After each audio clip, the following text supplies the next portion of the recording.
everybody. My name is Katharine Horowitz, and I am a sound designer and composer in the Twin Cities. I've been designing and composing for about 20 years now. I freelance all over at places like the Guthrie Children's Theater, the Jungle Theater, Pillsbury House Theater, and I also am a 2017 McKnight Theater Artist Fellow at the Playwrights Center. So let's look at things to keep in mind while you are writing for sound. You want to keep asking, what is the emotional effect you want to have? So in other words, rather than specifying an actual sound, specify the mood that you want. It goes back to what Cricket Myers was saying, is that you don't need to talk to me about what the actual sound effect or piece of music is so much as you want to tell me what the tone and the texture are. And don't worry about how to achieve it. That's my job. I'll figure it out. Tell me what the emotional effect is that you want. Ways to do this, first of all, simplicity. It could be as simple as writing something as a shift in time and space.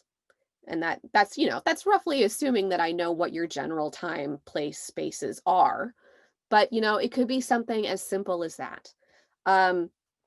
A couple other stage directions that I've pulled from some of my favorite scripts are: the sound shifts and an intensity rises. The storm gathers. I also really like the use of the word perhaps. Jessica Huang uses a lot of the word perhaps, like perhaps this happens, perhaps this shifts, perhaps we hear that. It gives me kind of a lot of freedom, not only to think, well, do we really need to hear that, but how might we hear that? What might we hear? Which also brings me to an example of Eric Overmyer's On the Verge. The stage direction is: the jungle noises attack, snarl, and snap. This is great because it's vague and it leaves enough room for play. We know that the environment is the thing that is attacking, but we don't know specifically what it is. But it leaves enough room for the designer to be able to play. I also am a huge fan of metaphors and synonyms. Please use your thesaurus. The Children is a great example by Michael Elianow. He uses a lot of metaphors in that production. Things like the sound of the house buckles and roars like a heart is being crushed in metal, which is just enormously descriptive and helpful for me, and also, again, leaves enough room for me to play. I can't overemphasize that. It's basically like, it's like this, but not quite that.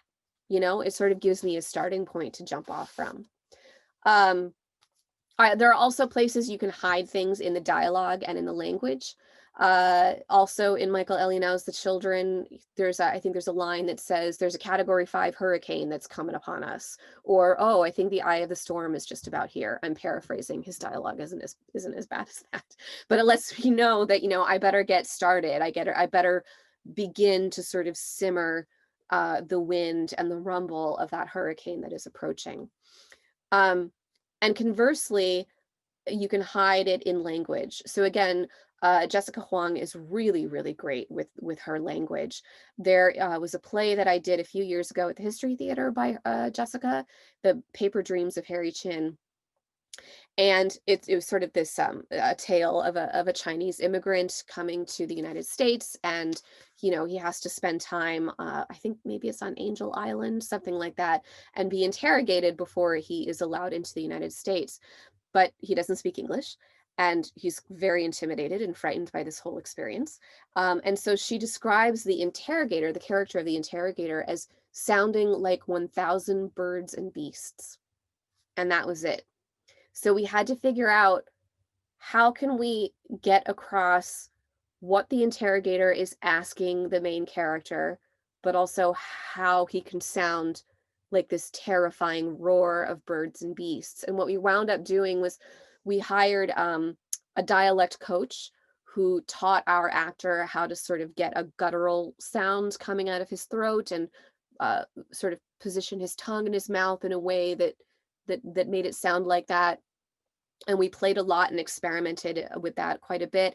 And then on my end, I think I pitched him down a little bit with our mixer and added a whole bunch of reverb and echo and just sort of distorted his voice so that it was all able to be live, but we still got that sort of 1000 birds and beasts effect. You also could work in reverse. And also don't underestimate silence. Silence is just as important in sound design as actual sound. So saying something like a sudden silence descends is incredibly helpful for not just me, but also for our audience. You want to have some clues as to what may have been happening before that leads us into this sudden silence.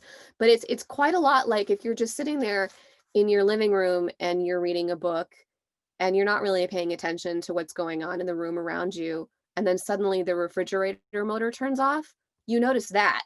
You weren't noticing the refrigerator hum, but you're totally going to notice it when it turns off, and now there's this weird, uncomfortable silence in your living room.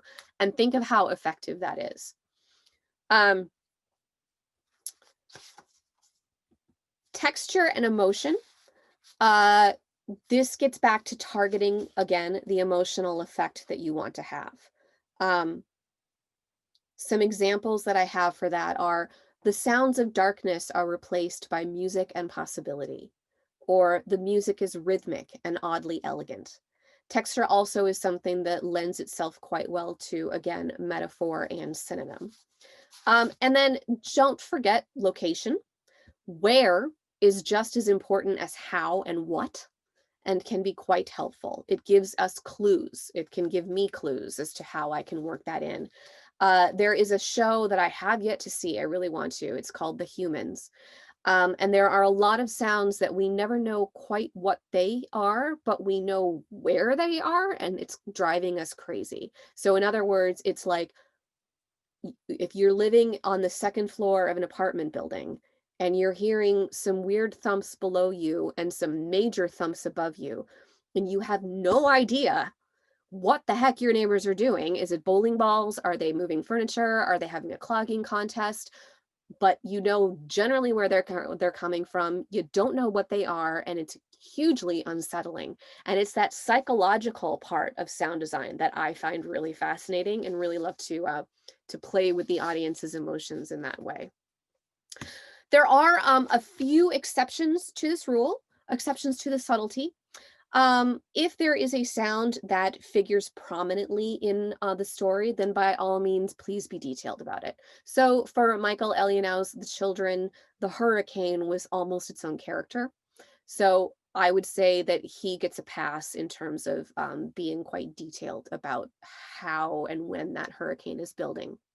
In Aditi Kapil's Agnes Under the Big Top, the subway and subway station is also quite a very large character, and also sort of serves as almost a literal transition from one scene into another. So, you know, we hear the sound of the subway doors opening and we're suddenly in a new space. So she can get some license to be detailed about the descriptions of the subway.